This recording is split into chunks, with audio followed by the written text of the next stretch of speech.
تعلق أهل الجنوب الغربي ومنذ القديم بالشعر الشعبي، فهدب شعراؤهم نصوصه وبلغ التنميق فيه كل الأغراض، فاختلفت أوزانه وتعددت قوافيه، فاستظرفه الناس وتناوله عامتهم، فأصبح بذلك الشاعر ذو سلطان.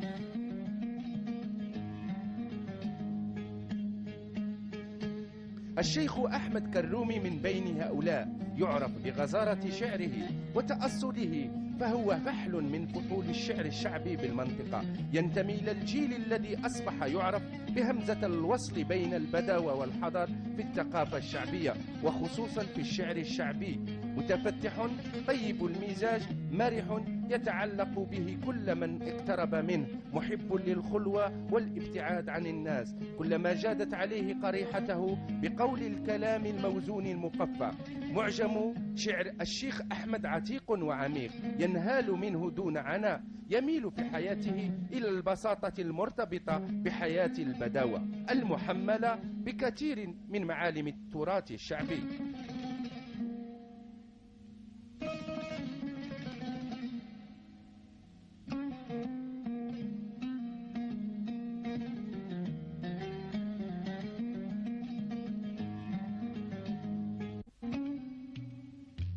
الطبيعة أثرت دوما على نفسية الشعراء ومزاجهم، والجنوب أضفى على الثقافة الشعبية بجماله ظلال أسطورية، فتناسقت ألوانه نسجتها حمرة الطوب وخضرة النخل، فزادت في سحرها صفرة الرمل، فما كان على الشاعر سوى قول الكلام ونظمه ليصبح شعرا. عاش الناس قديما في بساطة، وأهل الجنوب نسجوا للتاريخ بخيوط المحبة الكرم والثقافة، تقاليد ما زالت إلى اليوم مصدر افتخار واحترام.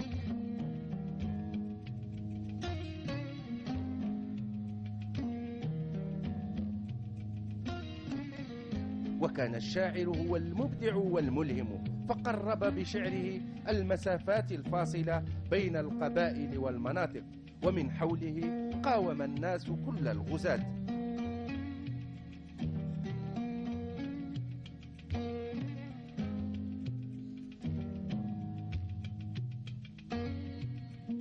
كان نقولوا شيباني نتاعي هو اللي كان حي يصرف علينا، كنت غير احنا ثلاثة، كان المصطفى وكان الجلالي وكان احمد. كان الشيباني يصرف علينا، العربي يقول لها العربي يصرف، يمشي يختار التوات يجيب لنا التمر ويمشي يحرث في العباطلة ويجيب لنا الزرع، وكنا عايشين. نهار اللي تكرمست انا شويه معاه تليت نمشي يوريني كي ندير نحرث، يوريني كي ندير نحرث ونحرث، وكنا نحرثوا على البعير وعلى الزوايل ولا يوريني كي ندير نحرث، وهو يوريني وهاك يدير هاك يدير. بديت معاه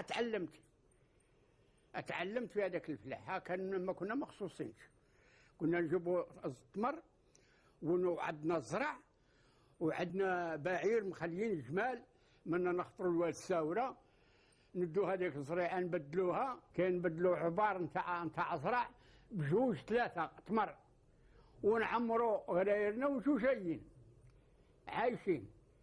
النهار اللي تحلت المينا نتاع تلاويات تبوشيت انا، قلت لهم خليني نتبوشى ثانيه انا نخدم. بديت نخدم ثاني ونصرف عليهم. كانت هذه المباني في وقت ليس ببعيد مرادفا للاستغلال للقهر للقمع الاستعماري، والشيخ أحمد من الذين عايشوا هذه المرحلة، يسترجع تلك المعاناة، معاناة مناجم الفحم الجنوب الوهراني، فخيرات هذه المناجم استغلها المستعمر في حروبه، وصودرت إلى أوروبا منذ أن استكشف فحمها. من الكرم دخلت المينا، فما ما كنا نعرف كنا نتبعو، كنا نخدموا في شياج وفي شاج طروق اللي جيت مساور، وشياج ويت هو من هنا، الشياج سات هذا هو، الشياج سيس هذا هو من هنا، الشياج سات هذا هو، الشياج كات هذا هو، الشياج كات ثاني هذا من هنا. هذه شيء 6 ولا 7 غير اللي كنا اللي قاع خدمنا فيها. كنت خاطر نخدم النهار اللي دخلت سما منابري، دارني نتريني هاكا ملي شافوني نصار شوي قافز داروني شاف. كانت ظروف العمل داخل مناجم الجنوب الوهراني غير إنسانية، ذهب ضحيتها الآلاف من أبناء المنطقة وغيرها، وما زال الكثير من أحياء هذه المرحلة يعانون من مرض المنجميين المعروف السيليكوز.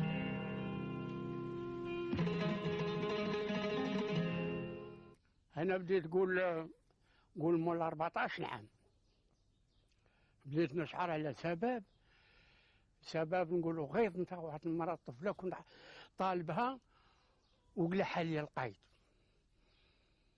كي قلح لي القايد فايدا تغضت كيفاش يقلح عليا هذاك عليه انا بديت شاب بدا يهدف عليا في الليل في المنام، بديت نمعر هذيك الين عدمتها فايدا ولا طال الحال ديت واحدة أخرى وخليتها استقنت وخليتها. ولا من مول 14 عام بديت شحال، وكان الوالدين تاعي ما فايقينش بيا، كانوا يقولوا لي يا وليدي الشعر احنا ما يعطيناش ما تقولش. يقولوا لهم الشيخ احمد راه يقول راك تقول، قلت له والو انا ما نعرف والو، ما راه نقول حتى شي، وانا راه نضل في الليل نقول.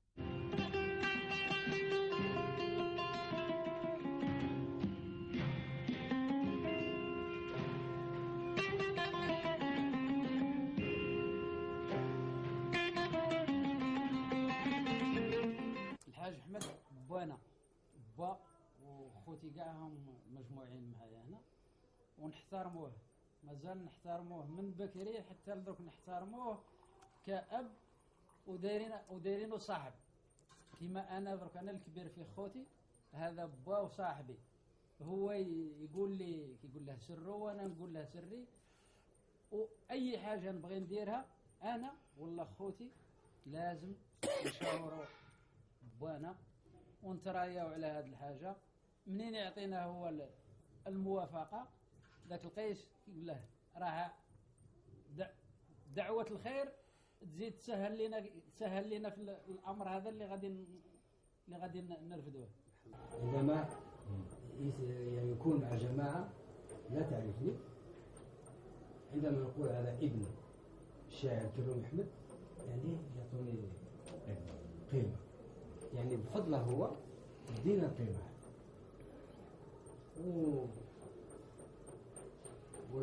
يعني الموهبه نتاعه احنا يعني تقريبا نحن يعني كاين اللي راه يمارس شويه الشعر ولكن ماهوش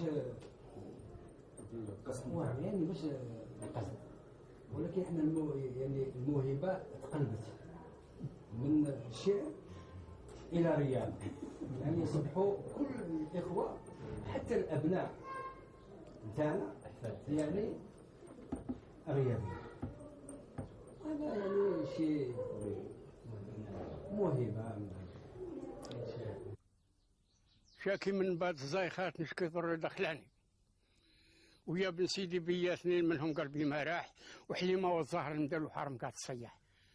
قال لي روح الغرام وانطفحت ومقواني، وسببه كحل العين توقت اللي بيت نصاح، بات يشعشع في ظلام ناس حظي زهاني، جاني كينا تشريف تنسى ولا تدوح.